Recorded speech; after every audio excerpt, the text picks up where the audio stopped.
আসসালামু আলাইকুম প্রিয় দর্শক, অন্য মঞ্চের আলাপ চাইতায় আপনাদের সকলকে আমন্ত্রণ জানাচ্ছি। পত্রিকার যে খবর সেই খবর অনুযায়ী হাসনাত আব্দুল্লাহ গ্রেফতার করা হয়েছে, তাদের ব্যাপারে আপনি কোনো একটা মন্তব্য করেন।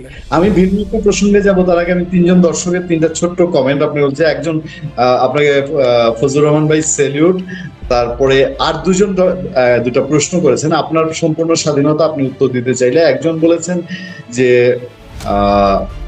অজয়শীল ফজলু ভাই, আওয়ামী লীগের উপরে নিষেধাজ্ঞা কবে উঠাবেন আপনারা? আপনাদেরকে তো আমরা ভোট দিচ্ছি শুধু আওয়ামী লীগের উপরে নিষেধাজ্ঞা ও ঢাবির জন্য। আপনাদেরকে ভোট দিছি, এটা একজনের বক্তব্য। আরেকজন বলছেন যে স্মৃতিসৌধে যাদেরকে গ্রেফতার করা হয়েছে তাদের ব্যাপারে আপনি কোনো একটা মন্তব্য করেন ফজলু ভাই। একজন সাচ্চা বাঙালি আরেকজন কমেন্ট করেছেন, এবং স্মৃতিসৌধের বিষয়ে আমি এই দর্শকদের মন্তব্যগুলো আপনার সামনে তুলে ধরলাম। আপনার মন্তব্য করা আপনার উপরে সম্পূর্ণ স্বাধীন। আমি যে ইস্যুটায় যেতে চাই সেটা হলো ডিপ স্টেট। ডক্টর ইউনূসের সময় এনসিপি কোন হালে ছিল আপনি জানেন, আমরা সবাই জানি এটা কিংস পার্টি। সেই কিংস পার্টির নেতারা এখন বলছে যে ডিপ স্টেট তাদেরকে, আপনি দেখেছেন আসিফ মাহমুদ সজীব ভাইয়া বলেছে যে ডিপ স্টেট তাদেরকে 2029 সাল পর্যন্ত ক্ষমতায় থাকতে বলেছিল। এনসিপির নাহিদ ইসলাম তাদের প্রধান, সে বলছে যে ডিপ স্টেট ওসমান হাদিকে হত্যা করেছে। দুইটাই সাংঘাতিক রকম তথ্য। আপনার কি মনে হয় হঠাৎ করে তারা এই ডিপ স্টেটের কথা প্রকাশ করছে, বলছে ওসমান হাদিকে মেরে ফেলেছে, 29 সাল পর্যন্ত থাকতে বলেছিল, হঠাৎ এই আলোচনা কেন? এবং ইউনূস আমলের এনসিপি আর বর্তমান আমলের এনসিপির মধ্যে কোনো পার্থক্য দেখেন কিনা? আমি কোনো পার্থক্য দেখি না। তারা ওই ইউনূসের আমলে যে সুযোগ সুবিধা পাইছিল রাষ্ট্রীয়ভাবে, যে অথরিটিটা তারা পাইছিল, অথবা রাষ্ট্রীয়ভাবে তারা যে প্রোটেকশনটা পাইছিল, অতটা আমাদের সময়ে বা জনাব তারেক রহমানের সময়ে পাচ্ছে না ঠিকই, কিন্তু তাদের আদর আপ্যায়নের কোনো অসুবিধা হইতেছে বলে আমার মনে হয় না। তারা এখনো মনে হয় জামাই আদরেই বাংলাদেশে আছে। কিন্তু আমি মনে করি তাদের 5ই আগস্টের সাহসিকতার জন্য আমি তাদেরকে ধন্যবাদ দেব ঠিকই, কিন্তু ওই সাহসিকতা কিন্তু অনেক, মানে ওই যে আমি দস্যু বাহরাম পড়তাম, তারও খুব সাংঘাতিক সাহসিকতা ছিল। সাহসিকতা আরও নাম আমি বলতে পারি দেশের নামে, কিন্তু এটা বললাম না, ছেলেদেরকে অত ছোট আমি করতে চাই না। কিন্তু 5ই আগস্টের নামে পরবর্তী সময়ে ছেলেরা যা করছে, তাদের তো পার্লামেন্টে আসার কথা ছিল না। তারা কিভাবে পার্লামেন্টে আসলো আপনার একটু খবর টবর নিয়েন, কারা আনলো? তারা ইউনূস সাহেবের এত প্রিয় সন্তান, এবং ইউনূস সাহেবের কি বলবো আমি, ইউনূস সাহেবের ওসিয়তকে সম্মান করার জন্যই কি তাদেরকে পার্লামেন্টে আনা হয়েছে কিনা মানুষ কিন্তু এটা মনে করে। আমি জানি কিভাবে ঢাকা শহরে কারা কি হয়েছে, কোথায় কি, আমি কিন্তু জানি না তা না, কিন্তু আমি বলবো না। কিন্তু আমি এইটাও মনে করি এরা এত ভাগ্যবান ছেলে পেলে যে যাদের নামে 1 মাস আগেও মানুষ জানতো না, এরা 1 মাস আন্দোলনের মধ্য দিয়ে বাংলাদেশে এমন ভাবে আসলো, তাহলে এরা গুপ্ত সংগঠন থেকে আসছে। জামাত, শিবির, স্বাধীনতা বিরোধী শক্তি এদেরকে কই থেকে জোগাড় করছে, এদেরকে আমি ধন্যবাদ দিই যে এই ধরনের ছেলে পেলে দিয়ে এই ধরনের কাজ করা সম্ভব। এবং এইটা জামাত শিবির বছরের পর বছর আমার ধারণা তাদেরকে ট্রেনিং দিয়ে এখানে নিয়ে আসছে, এবং যারা যেভাবে এখনো কথা বলে, আমি এদের নামই নিতে চাই না, আমার ভালো লাগে না। এরা কিন্তু এমন, আমি এটা নিশ্চয়ই বলবো, এদের একটা সাহসিকতার কারণে 5ই আগস্টের 2টা রূপ ছিল। একটা রূপ হইল গণতান্ত্রিক আন্দোলনের মাধ্যমে স্বৈরাচার বা ফ্যাসিস্ট যাই বলেন শেখ হাসিনা সরকারকে ফেলে দেওয়া, এবং একটা গণতান্ত্রিক ইলেকশনের মাধ্যমে এই দেশে নতুন একটা গণতান্ত্রিক সরকার প্রতিষ্ঠা করা। এটা বিএনপি সহ সমস্ত দল যারা আন্দোলন তাদের ছিল। আর ওই জামাতের ভিতরে পিছন থেকে এই যে মানে কালো বুরকা কালো শক্তি, এরা এই যে নিজেদেরকে গোপন করে পরে বলা শুরু করলো, আমরা কি শুধু একটা ইলেকশন করার জন্য আমরা এত বড় আমরা এত রক্ত দিছি। এইটার পিছনে যে এত গভীর, তাদের মনে এত বেশি গভীর ষড়যন্ত্র আছে, এইটা কিন্তু জানা যায় নাই, কিন্তু এটা প্রকাশিত হয়েছে। এবং তারই রূপ হইল আজকে জামাত 68টা সিট নিয়ে, এবং তাদেরকে আরো 6টা, এই 74টা সিট তারা পার্লামেন্ট সিট তারা বাংলাদেশে আনছে। নিশ্চয়ই এটা একটা বড় বিরোধী দল, ঠিক আছে, কিন্তু এদের তা হওয়ার কথা ছিল না যদি সঠিক রাজনীতিটা হইত। আমার মনে হয় জি আমার মনে হয় যে তারা যে ধরনের কথা বলতেছে, যে ধরনের কাজ করতেছে, যে ধরনের বাংলাদেশটাকে কুৎসিত স্লোগানের মাধ্যমে বাংলাদেশের সমস্ত জেনারেশনকে ধ্বংস করে দিচ্ছে, এদের খুব কঠিন বিচার হওয়া উচিত ছিল। আমি মনে করি খুব কঠিন বিচার হওয়া উচিত যে তোমরা এই দেশটাকে কিভাবে ধ্বংস করছো। রাজনীতি হলো, আজকেও দেখলাম শিবির যে তারেক রহমান সাহেবের নামে যে স্লোগান দিচ্ছে, আপনি দেখেন তো একটা দেশের মাননীয় প্রধানমন্ত্রী তারেক রহমান, যে মানুষটা 18 বছর নির্বাসনে থাইকা যে কোনো কারণেই হোক তার বাবা মা বাংলাদেশের রাষ্ট্রপতি, বাংলাদেশের বাংলাদেশ সরকারের প্রধানমন্ত্রী দীর্ঘদিনের, সেই শহীদ জিয়া এবং খালেদা জিয়ার ছেলের ব্যাপারে উনি এখন প্রধানমন্ত্রী, তার ব্যাপারে যে ধরনের কুৎসিত স্লোগান দেয় শিবিরের ছেলেরা, তো আমার কাছে মনে হয় তারেক রহমান সাহেব বোধহয় কি বলবো, তার বোধহয় কোনো কিছুই গায়ে লাগে না, সবকিছু উনি ঝেড়ে ফেলে দেয় বলে, তা না হলে তো এদেরকে মাফ করার কথা না। এইভাবে কি একটা দেশ চলতে পারে? এই স্লোগান দিয়ে একটা দেশ রাজনীতি হইতে পারে? আমাদেরকে পৃথিবীর মানুষ কি মনে করে না যে আমরা অসভ্য বর্বর একটা জাতি? আমাদের ছেলেরা এই ধরনের স্লোগান দিয়ে রাজনীতি করে, কি বক্তৃতা করে তারা? এই ধরনের স্লোগান বলেন। জি, এই ধরনের স্লোগান আপনার বিরুদ্ধেও বলে দিয়েছে, আমি দেখেছি আপনাকে নাস্তিক বলেছে। আজকে দেখলাম জামাতের এমপি আমির হামজা সাহেব জ্বালানি মন্ত্রী ইকবাল হাসান মাহমুদ টুকু ওনাকেও নাস্তিক বললো, উনি নাস্তিক, ইসলাম বিরোধী মানুষ। তো এই যে আপনাদেরকে সমানে নাস্তিক বলছে, আপনাকে যদি প্রশ্ন করা হয় আপনাকে আপনি কে নাস্তিক বলবে, আপনাকে এই সার্টিফিকেটটা দেওয়ার কে এবিলিটি রাখবে, মানে কার এটা দায়িত্ব? জামাত যে এই নাস্তিক সম্বোধন করছে, এবং মবের ক্ষেত্রে যদি বলি, আপনার বিরুদ্ধেও মব হয়েছে, মানে আপনার উপরেও মব হয়েছে, আপনি কি সরকারকে এখন মব যারা করেছিল তাদেরকে আইনের আওতায় আনার কোনো পরামর্শ দিবেন কিনা বা প্রস্তাব রাখবেন কিনা অথবা উদ্যোগ থাকবে কিনা, এটা জানতে চাই। এবং এই যে আপনাদেরকে ঢালাও ভাবে নাস্তিক বলা হচ্ছে, এইটা কোন কৌশল, এটা একটু জানতে চাই। আমার এককভাবে বলার তেমন কিছু নাই, আমার বলার আছে এইটা যে আমি এককভাবে গত 18 মাস কথা বলছি ইউনূস সরকার আসার পরে। এর আগে আমি 1 বছর কথা বলছি হাসিনা সরকারের বিরুদ্ধে এমন ভাবে জীবনের রিস্ক নিয়ে, এগুলো আপনারা জানেন। 18 মাস আমি ইউনূস সরকারকে মনে করছি উনি হলেন বাংলাদেশের মুক্তিযুদ্ধকে ধ্বংস করার শেল্টার মাস্টার এবং তার সরকার। সেই কারণে আমি কঠিনভাবে জামাতের বিরুদ্ধে, কালো শক্তির বিরুদ্ধে, ছেলেদের বিরুদ্ধে কথা বলছি, এটা আপনি জানেন।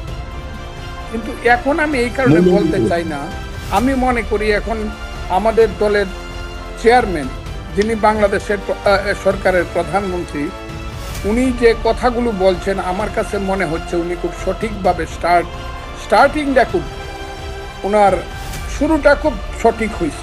এমনকি কালকে যে বক্তব্য রাখলেন উনি 27শে মার্চ, আপনি দেখেন মুক্তিযুদ্ধ সম্পর্কে এবং যে বক্তব্যগুলো উনি রাখছে, আমার কাছে মনে হয়েছে টাইম উইল কাম, যে এইসব ছেলেরা যে কথা বলতেছে, the time will answer in time, এবং উনি সেটা বুঝবেন। আমি এই কারণে খুব বেশি কথা বলতে চাই না, কারণ উনি যখন বুঝছেন, উনি কিন্তু কম্প্রোমাইজটাই চাইছিলেন, অ্যাডজাস্টমেন্ট কম্প্রোমাইজ, কিন্তু দেশে এসে যখন প্র্যাকটিক্যালি দেখছেন যে না, সাপের সাথে কম্প্রোমাইজ করার লাভ নাই, তখন কিন্তু ওনাকে বলতে হয়েছে হ্যাঁ মুক্তিযুদ্ধই আমাদের ভিত্তি, আমার বাবা মুক্তিযুদ্ধই চাইছিলেন, আমরা মুক্তিযুদ্ধের পক্ষে, এবং সেইভাবেই উনি ভোটটা পাইছেন। বিএনপির যে ভোটটা, ধানের শীষের যে ভোটটা, এটা মুক্তিযুদ্ধের পক্ষের ভোট, এই কথা কয়ে বিএনপি ভোট নিছে। অন্তত এটা খুব জোরে ফজলুর রহমানের মতো সবাই বলছে সেটা না, কিন্তু একটা জিনিস সত্য, প্রত্যেকেই ভোট নেওয়ার সময় বলছে যে জামাত শিবির যারা আছেন হলো স্বাধীনতার বিরুদ্ধে শক্তি, আর আমরা শহীদ জিয়ার দল, আমরা মুক্তিযুদ্ধের পক্ষে, এই কথাটা বলতে হয়েছে। এবং মানুষ কিন্তু বিএনপিকে ভোটটা দেওয়ার পিছনে, বিশেষ করে হিন্দু ভোট যেটা আছে, আমি খুব ক্লিয়ার কথাটা বলছি, 1 কোটির উপরে হিন্দু ভোট আছে, 60% কাস্ট হলে 60 লাখ ভোট কাস্ট হয়েছে। এই যে 59 লাখ ভোট ধানের শীষে দিছে, এটার একমাত্র কারণ হলো তারা মনে করছে বিএনপি হলো মুক্তিযুদ্ধের পক্ষের শক্তি। এবং মুক্তিযুদ্ধের পক্ষের শক্তি বিএনপিকে ভাইবা যারা ভোট দিছে, আমি এখনো মনে করি জিয়াউর রহমানের দল মুক্তিযুদ্ধের পক্ষের শক্তি। এবং এই দেশে যে আগামী রাজনৈতিক যুদ্ধটা হবে সেইটা হবে 71 কেন্দ্রিক। 71 সঠিক ছিল না বেঠিক ছিল। আমার বিশ্বাস বিএনপি 71-এর সঠিক, মুক্তিযুদ্ধ সঠিক, জিয়াউর রহমান শহীদ জিয়া সঠিক, তার ঘোষণা সঠিক, এটার পক্ষেই বিএনপি থাকবে। এই কারণে এখন আমি কম কথা বলতেছি। তা না হলে জামাত যা করতেছে, এই ছেলেরা যা করতেছে, এইটার বিরুদ্ধে একটা রাজনৈতিক শক্তি, তাদের মতো করে অসভ্য শক্তি না, একটা সভ্য শক্তি গড়ে তোলা দরকার। যে 1 2 3 4 ওই যে অমুক কি, আমি স্লোগানগুলো দিতে পারি না, কারণ স্লোগানগুলো দেওয়া হয়েছে আমাদের নেতার বিরুদ্ধে, এমন বিশেষ স্লোগান দেওয়া হয়েছে যেগুলা এটা মুখ দিয়ে আমি কইতে পারি না। তারা কিভাবে টলারেট করে আমি জানি না, কিন্তু আমি ওনার উপরে ভরসা করি বলে আমি সব কথা বলি না। কারণ এরা এত শক্তিশালী না যে মুক্তিযুদ্ধের শক্তির সঙ্গে তারা যা ইচ্ছা বলে দেব, ঘর থেকে বেরোতে পারবে না যদি মুক্তিযুদ্ধের শক্তি একসাথে থাকে। আমি জানতে চাই যে আমরা বাংলাদেশ থেকে শুনতে পাচ্ছি অসমর্থিত সূত্রে, ইভেন সোশ্যাল মিডিয়ায় কিছু কিছু মেইনস্ট্রিম মিডিয়া যে আওয়ামী লীগের নেতৃত্বে একটা সফল রিসাব হয়েছে। সফল রিসাব বলতে শেখ হাসিনা থাকছেন বা সচিবালয়ের জয় মুখোপাধ্য বা এই ধরনের কিছু বিষয় হচ্ছে। এই সার্বিক পরিস্থিতিতে এবং দেশের ভিতরে দেখা যাচ্ছে যে জয় বাংলা বলা যাবে না, শেখ মুজিবুর রহমানকে শ্রদ্ধা জানানো যাবে না, আওয়ামী লীগের মিছিল তো দূরের কথা, মিছিল করার চেষ্টা করলেও গ্রেফতার করা হচ্ছে, স্বাধীনতা দিবসও হয়েছে। এই সব মিলিয়ে কি আওয়ামী লীগের কোনো পরিবর্তন আসছে বলে মনে করছেন আপনি? না, কোনো পরিবর্তনের কথা অন্তত আমার জানা নেই। আমি যেটা জানি সেটা হচ্ছে বঙ্গবন্ধুর জন্মদিনে শেখ হাসিনা সহ একটি নেতৃবৃন্দ, সর্বোচ্চ নেতৃবৃন্দ যারা, তারা বাংলাদেশের আওয়ামী লীগ সমর্থকদের কাছে একটা বার্তা দেওয়ার চেষ্টা করেছিলেন। সেটা কয়েক লক্ষ মানুষ সেটা শুনেছেন এবং সেইখানে যে নেতৃবৃন্দ যারা বলেছেন তাদের সেই পুরনো নেতৃবৃন্দরাই ছিলেন।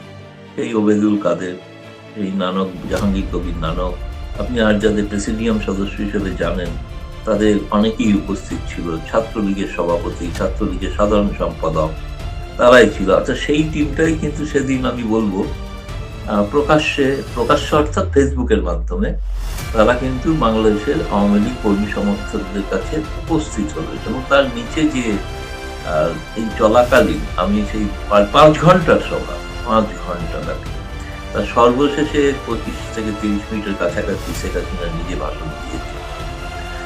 সেই সময় তলায় যে সমস্ত কমেন্ট রয়েছে তার 90% কিন্তু কমেন্ট ছিল কিন্তু যে শেখ হাসিনার পক্ষে, শেখ হাসিনার বিপক্ষে। কেউ কেউ বলতেন নেতৃত্ব গঠন ইত্যাদি হওয়া উচিত, রিশাফল যেটা বলছেন সেটা হওয়া উচিত ইত্যাদি ইত্যাদি, কিন্তু সেই সংখ্যাটা খুব বেশি নয়।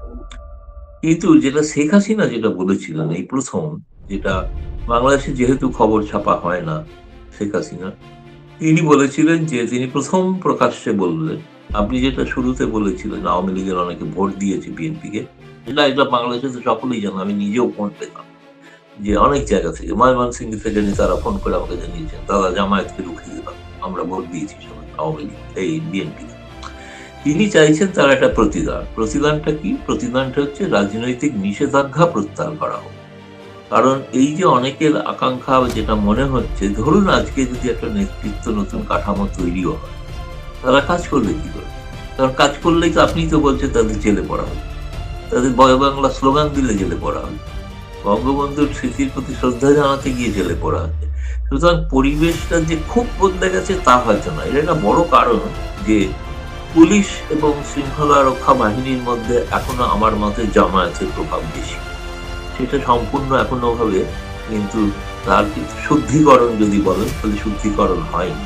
কিন্তু নিরপেক্ষ অফিস, মানে আমলা, নিরপেক্ষ পুলিশ প্রশাসক, তারা কিন্তু এখন তারা একটা নির্দিষ্ট আদর্শের বিশ্বাসী। এরকম বহু জায়গায়, বহু থানায় দায়িত্ব আছে যারা, তারা কিন্তু নিজেরা সবসময় প্রধানমন্ত্রী নির্দেশ দিচ্ছেন গ্রেপ্তার করতে, এটা কথা কেউ বলেনি, এখনো শুনিনি। কিন্তু স্থানীয় স্তরে এই ঘটনাগুলো হচ্ছে, অতি উৎসাহী হচ্ছে। তারা ভাবছেন যে একটা কথা আছে না, রাজা যত করে, মানে তার যে যারা সঙ্গী সাথী তারা আরো বেশি দেখাতে চায় রাজার প্রতি আনুগত্য, সেই রকম আর আনুগত্য দেখাতে গিয়ে অনেকে উৎসাহী করছে। কিন্তু একটা মিশ্র, এটা থেকে বোঝা যায় তারেক রহমান সরকার একটা একটা অভ্যন্তরীণ একটা চ্যালেঞ্জের মুখে আছে।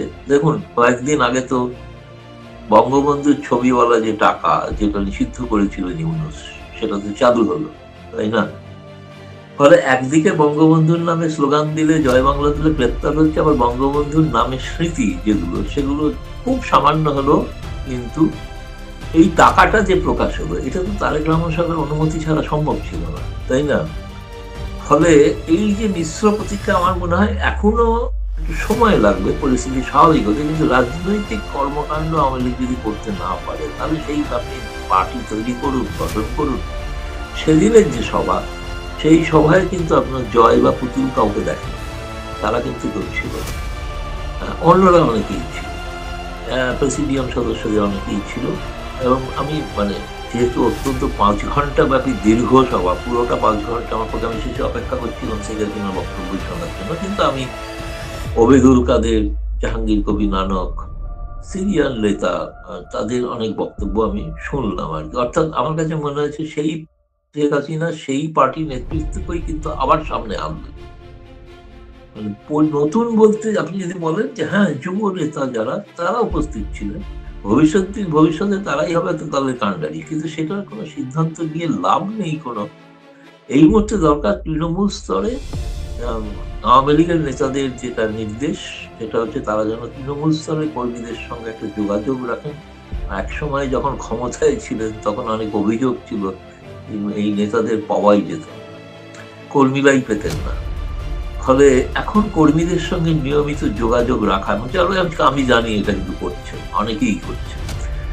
কিছুটা শারীরিক অসুস্থতার কারণে ওবেদুল কাদের করতে পারেননি, কিন্তু তিনিও এখন সুস্থ হয়ে গিয়েছেন, সেদিন ভাষণও দিয়েছেন। ফলে তাকে নিয়ে যে জল্পনা ছিল তিনি অসুস্থ, সেটারও একটা বিভ্রান্তি দূর হয়েছে এবং সকলেই সুস্থ সবল আছেন, মানসিকভাবে চিন্তা করছেন, কেউ তারা বাংলাদেশকে ভুলে যাননি। এখানে এই ধারণাটা একটা দেওয়া হয় তারা খুব নিরাপদে এবং আরামদায়ক ভাবে আছেন। আরাম আমি জানি না, যে কারাগারে থাকাটা যদি কারোর কাছে আরামদায়ক, আপনি দেশ ছেড়ে বাইরে আছেন, সেটা যতটাই আরামদায়ক হোক, সেটা আরামদায়ক নয়, তাদের মনের শান্তি থাকে। আমি মনে করি না সকলে, এটা যে একটা ভ্রান্ত ধারণা যাদেরকে রাজপ্রাসাদে সবাই রয়েছে, এটা সম্পূর্ণ ভুল ধারণা। ভুল ধারণা এই কারণে আমি বলছি, তারা যদি করতে পারতেন, বহু অন্যরা তো 5 তারা হোটেলে মিটিং করতে পারতেন, 5 তারা হোটেলে তারা সাংবাদিক বৈঠক করতে পারতেন। বিশেষ তারা ব্যয় করতে পারবেন না বলে ভারতের জাতীয় প্রেস ক্লাবে একটা ইন্টারাকশনের আয়োজন করেছে, সেখানে খরচা কম, মানে 1/10 খরচা, বাইরে কোনো 5 তারা হোটেলে। তারা যদি ইচ্ছা করলে তাদেরকে সাংবাদিকরা আরো খুশি হতো, ভারতীয় সাংবাদিকরা, যদি কোনো 5 তারা হোটেলে তাদের আয়োজন করা হতো। কোনো ইফতার হয়নি, আরেকবার ক্ল্যারিফাই করে দিই, কোনো ইফতার হয়নি, কোনো ইফতার প্রেস ক্লাবে হয় না। রাত্রি 8টার সময় ইফতার হয় না, ইফতার ছিল 6:29 সেদিন, ওনারা এসেছিলেন প্রায় কেউ 8:30 এসেছে, আর কিছু সাংবাদিক তো রাত 10টায় এসেছে। ফলে অনেকে বুঝতে পারেন। এনিওয়ে, যেটা মোদ্দা কথা, আমি এক কথায় বলবো যে আওয়ামী লীগকে সত্যি আরো বেশ কিছুদিন অধৈর্য হয়ে পড়ছেন অনেকে, এটা স্বাভাবিক। কিন্তু মনে হয়েছে যে আমার আরেকটা বড় কারণ, হয়তো আওয়ামী লীগ প্রসঙ্গে একটা আলোচনা হবে ভারত এবং বাংলাদেশের মধ্যে পররাষ্ট্রমন্ত্রী পর্যায়ে, বিশেষ করে যখন অজিত ডোভালের সঙ্গে বৈঠক হবে, খলিলুর রহমান, এবং বিভিন্ন আলোচনার মধ্যে আওয়ামী লীগের প্রত্যাবর্তন বিষয়টা থাকতে পারে। এই কারণেই থাকতে পারে যে ভারত মনে করে যে বাংলাদেশের রাজনীতি ইনক্লুসিভ রাজনীতি হওয়া উচিত। দ্বিতীয়ত, ভারতের কাছে বিপদ হচ্ছে যেটা, সেটা জামায়াত যাতে কোনোভাবে ক্ষমতার কাছাকাছি না যায়, তাদের চাপে যেন তারেক রহমান সরকার না পড়ে। তাদের চাপে না পড়তে গেলে তাদের কিন্তু তৃণমূল স্তরে সহযোগিতা দরকার আওয়ামী লীগের, এটা হয়তো বোঝানো হতে পারে। তার ফল কি হবে না হবে, সিদ্ধান্তটা তারেক রহমান সরকারের। কিন্তু আমরা এই দূর থেকে এটা মনে করি, তারেক রহমান সরকারের পক্ষেও খুব স্বস্তি হবে যদি তারা আওয়ামী লীগকে একটা এই মুহূর্তে সরাসরি রাজনীতি করতে না দিলেও নিষেধাজ্ঞা তুলে দিয়ে তাদের ঘরে ফেরার যদি অন্তত একটা ব্যবস্থা করতে পারে। আমি খলিল রহমানের সাথে যেতাম, খলিল রহমান তো সফরে যাচ্ছেন, আপনি নিজেই তুললেন প্রসঙ্গটা যে আওয়ামী লীগ প্রসঙ্গে আলাপ হতে পারে। অনেকেই বলছেন, যারা এখন ফিল্ডে, আমি জানি না ভেতরে কি ফিল্ডে এনসিপিরা বিএনপি সরকারের সমালোচনা করে, তারা এমনও বলে যে তারেক রহমান ভারতের সঙ্গে মুচলেকা দিয়ে এসছে। আদতে ভারত বাংলাদেশ সম্পর্ক ডেভেলপ করেছে, আমরা দেখতেই পাচ্ছি। সেই ডেভেলপমেন্টটা কি এরকম মুচলেকা বোঝানো হচ্ছে, নাকি ভেতরে আরো কোনো বিশেষ আন্ডারস্ট্যান্ডিং আছে? দেখুন, আমি দেখেছি বাংলাদেশের নেতারা তারা সব থেকে আগে অপমান করেন বাংলাদেশের জনতাকে। যেই ক্ষমতায় আসেন, যেই ভারতের সঙ্গে কোনো চুক্তি করুন বা যাই করুন, সেটা হচ্ছে মুচলেকা অথবা আত্মসমর্পণ। কেউ বলতে পারবে না যে কোনটাই আত্মসমর্পণ হলো। কোনো একটা উদাহরণ আজ পর্যন্ত কেউ দেননি আত্মসমর্পণ করেছেন, কোনো একটা উদাহরণ দিন। আমি তো বলি, শেখ হাসিনা যে স্থল সীমান্তে চুক্তি করেছিলেন তাতে ভারতের থেকে তিনি 10,000 একর জমি ছিনিয়ে নিয়েছেন। ফলে বাংলাদেশের মানচিত্র নতুন ভাবে তৈরি হয়েছে, বর্ধিত বাংলাদেশ। আর ভারতের হচ্ছে খণ্ডিত পশ্চিমবঙ্গ। কারণ 10,000 একর জমি পেয়েছে বাংলাদেশ। যতগুলো ছিটমহলের মধ্যে বেশিরভাগ ছিটমহল বাংলাদেশে, ভারতে কম। সমুদ্র সীমানা ভারতের থেকে ছিনিয়ে নিয়েছেন অনেকটা জায়গা, এবং তার কূটনৈতিক জয় ছিল। কিন্তু সেটা আওয়ামী লীগও প্রচার করেনি, করতে পারেনি, আওয়ামী লীগও বোঝাতে পারেনি মানুষ। কিন্তু সবসময় বলা হয়েছে ভারতের কাছে আত্মসমর্পণ।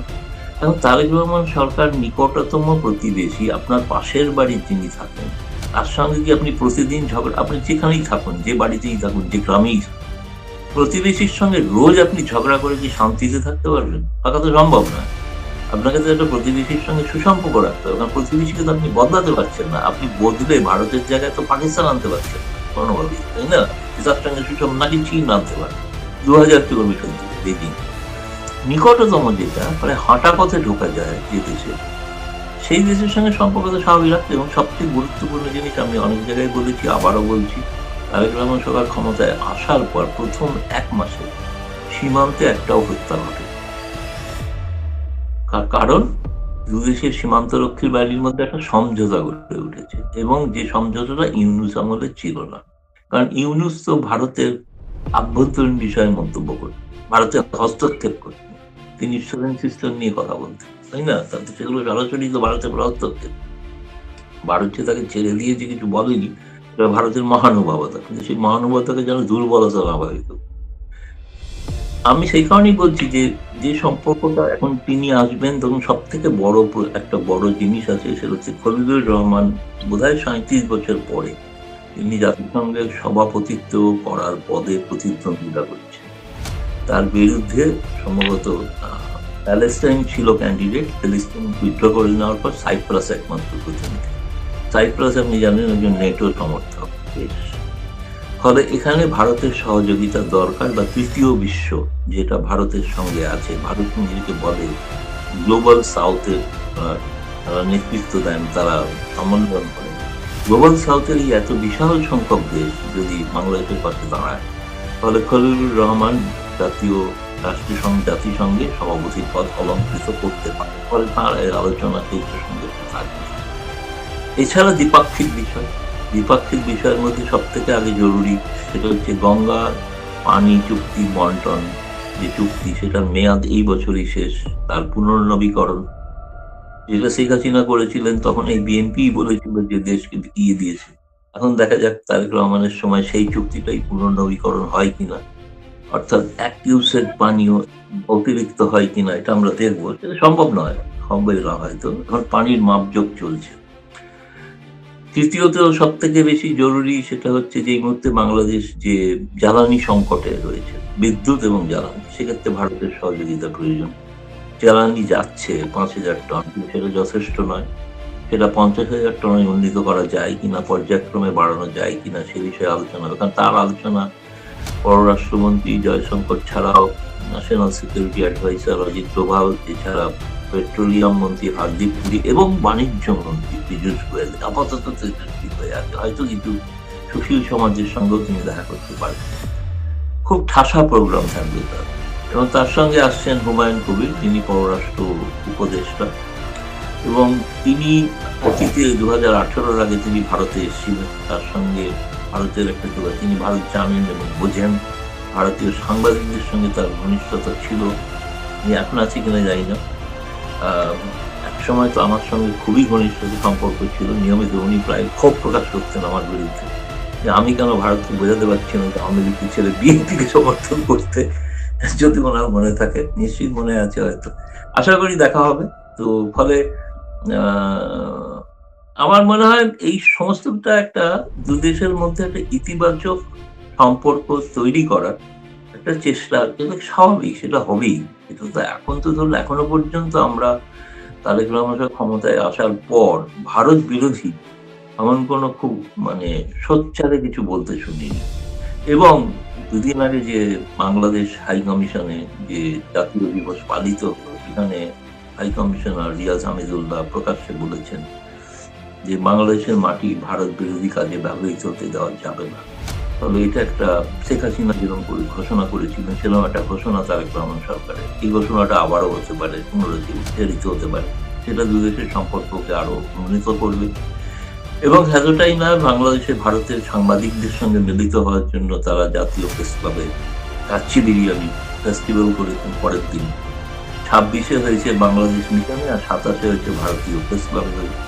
সেখানে তিনি এসছেন কাচ্চি বিরিয়ানি উদ্বোধন করেন। তিনি হয়তো চোখে দেখেছেন যে 400-500 সাংবাদিক কাচ্চি বিরিয়ানি নিয়ে প্রায় উদযাপন করছেন উৎসব। ফলে সব মিলিয়ে পরিস্থিতিটা আমার মনে হয় একটা, এখনো দিল্লির আবহাওয়া বেশ মধুর, এখনো উষ্ণতা বাড়েনি, তবে একটা বসন্তের প্রলাপ, বসন্তের হাওয়া লক্ষ্য করা যাচ্ছে দুদেশের সম্পর্ক। তো ইসলামে তো নারী নেতৃত্ব নাকি হারাম তারা বলেছে। ইসলামে কাফের নেতৃত্ব কৃষ্ণনন্দীকে কিভাবে তাকে নেতা বানাইলো তারা, এই জিনিসের ব্যাখ্যা কেউ তাদের কাছে চাইলো না। বাংলাদেশের কোনো মানুষই ওই যে চীনের উপহারকে নিয়ে বাটপারি করে নিজের নামে চালাই দিল, এই কৈফিয়ত কেউ চাইল না।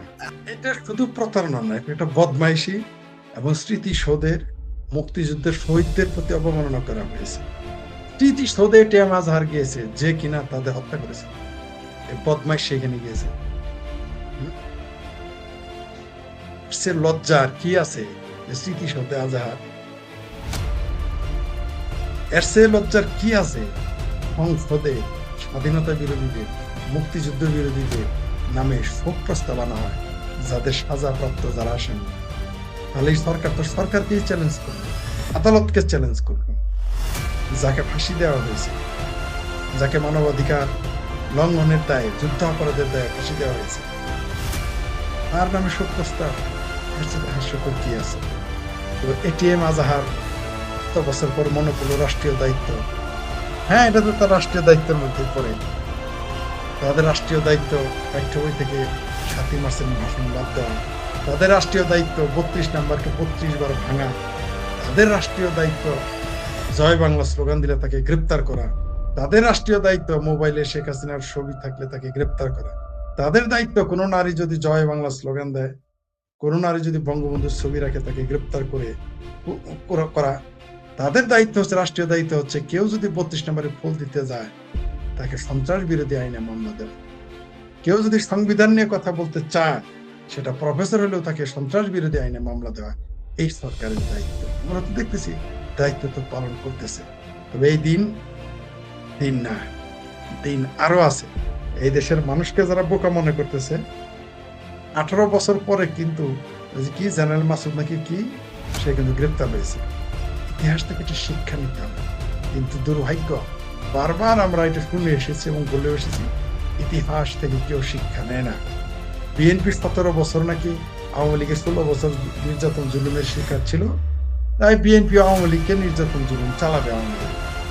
কিন্তু এটা ভুলে গেল যে এরাও যখন ক্ষমতায় আসবে, তাহলে 17 বছরের জায়গায় 34 বছর আবার তাদেরও জেল জুলুমের শিকার হওয়ার সম্ভাবনা, কিন্তু তারা ভুলে গেছে। আমাদের দেশের সমস্যা হলো, যে যখন ক্ষমতায় যায় তাদের ক্ষমতাটাকে নিজের মন করে ব্যক্তিগত পাওয়া, তো তাদের রাষ্ট্রের যে পাওয়া, জনগণের স্বার্থে এটা ব্যবহার করতে হবে, ব্যক্তি স্বার্থে নয়, দলের স্বার্থে নয়। হ্যাঁ, দলই ক্ষমতায় আসে, দলের মাধ্যমেই মানুষ ক্ষমতায় আসে। কিন্তু আপনি যখন দেশের প্রধানমন্ত্রী হয়ে যাবেন, তখন তো তারেক রহমান তো নিশ্চয়ই